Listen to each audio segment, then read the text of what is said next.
Nada de esto existiría si Gabriel Orozco, el artista contratista, y el CACO, el Cártel del Arte Contemporáneo, donde la Galería de Gabriel Curimansuto, que está aquí en Chapultepec, en la San Miguel Chapultepec, se hubieran apoderado de este espacio.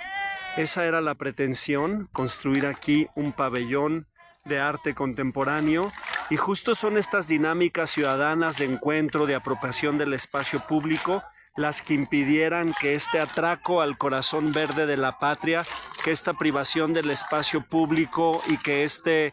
pretendían construir un espacio de exclusión social, y hoy aquí estamos para celebrar esta batalla épica.